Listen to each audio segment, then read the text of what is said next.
Isabela sehemu ya 4. Mimi naitwa Felix Mwenda kutoka Simulizi Mixi. Nambari zetu ni 0677 062 012. Mtunzi anaitwa Sebastian Ngasa. Nambari zake ni 0744 784 939.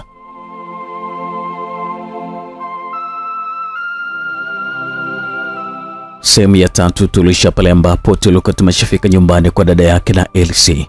Usiku tulilala watu 6 kwenye mkeka. Kilichoendelea, karibu sana katika sehemu hii ya 4.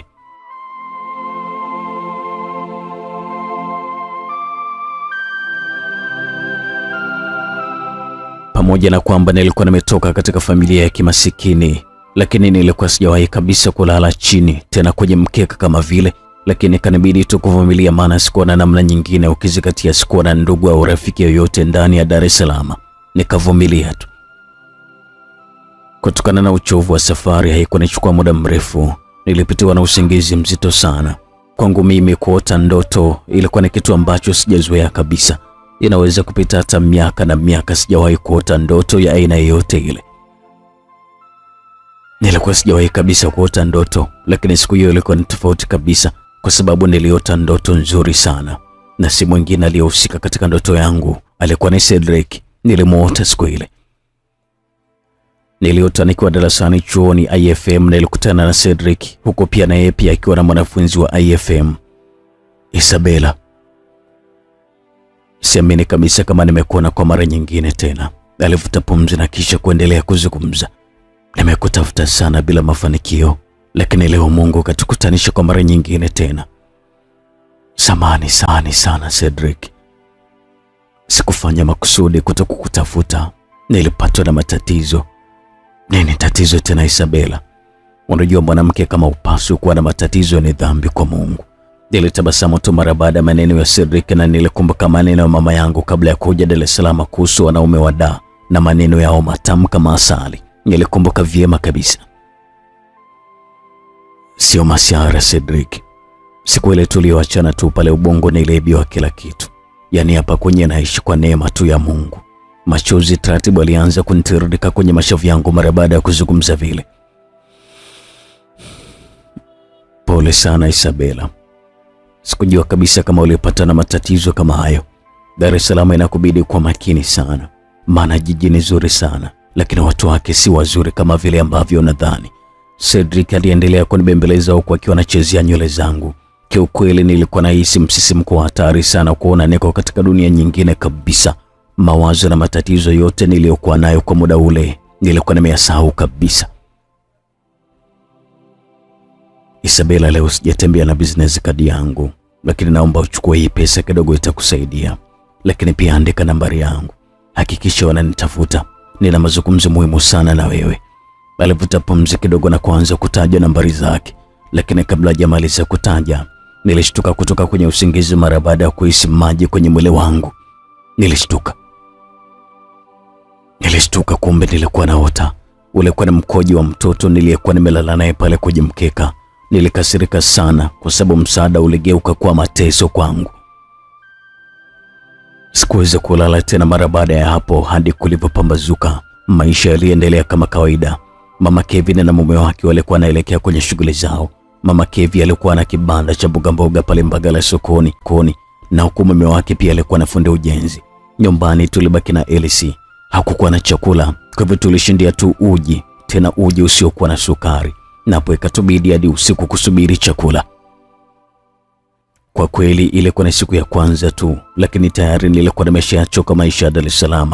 Sifa nzuri alizokuwa amenielezea Elsie za Dar es Salaam sikuwa nimeziona kabisa. Nilikuwa nimeshachoka tayari. Elsie, tunaenda lini chuo?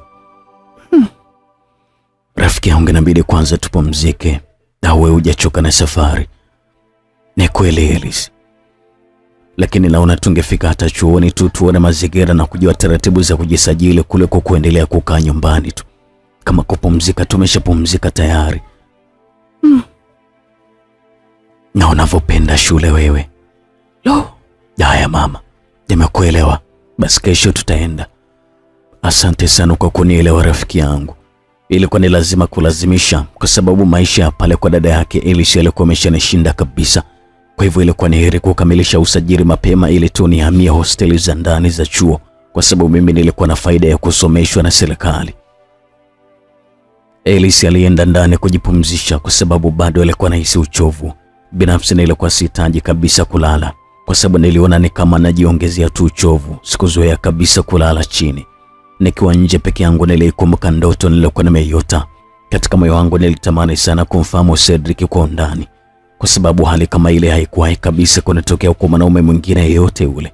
Nikiwa mbali kimawazo, nikashtuliwa na sauti nzito ya kiume ikiuliza, Elise yuko wapi? Nilishtuka sana na nilipoinuka kumtazama alikuwa na baba Kevin. Yuko ndani. Shikamoo shemeji. Unaogopa nini Isabela? Naomba niite Elise mara moja. Sikujibu chochote zaidi ya kutii maagizo yake. Niliingia ndani na kisha kumuita Elise. Naam shemeji. Shikamoo. Marahaba. Bado una uchovu sana au ni uvivu wako tu kama kawaida? Hapana shemeji. Vipi leo mbona mapema? Elise, nimeleta mchele hapa. Sasa naomba uende kwa dada yako ukachukue mboga sasa hivi. Sawa shemeji. Isabela, twende basi ukashangae. Hapana.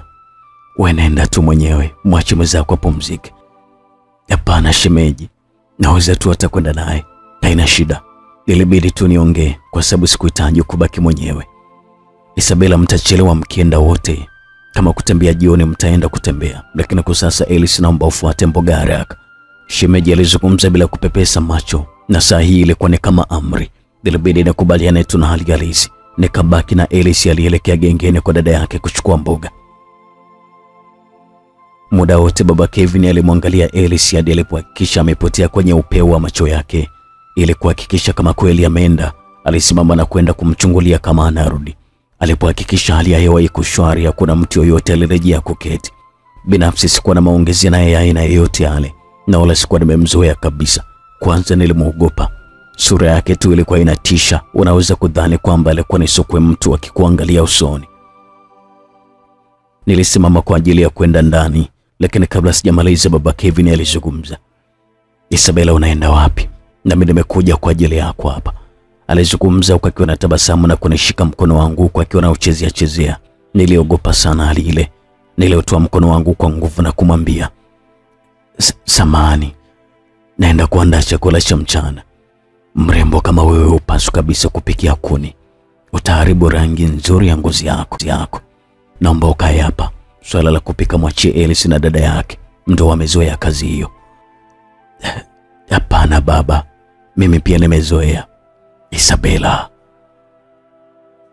hebu njoo basi ukae na mimi hapa. Kwa nini unaniogopa? Naenda kupika baba. Mimi sio baba yako.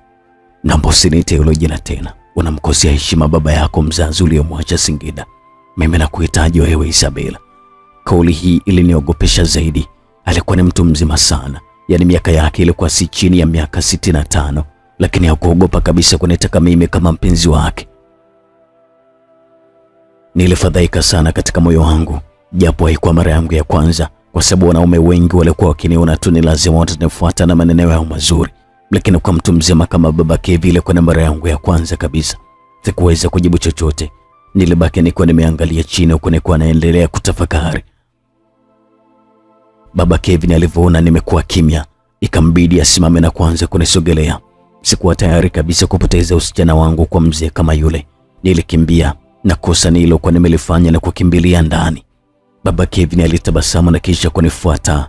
Alifunga mlango na komeo. Akaanza kunifuata chumbani nilipokuwa nimekimbilia.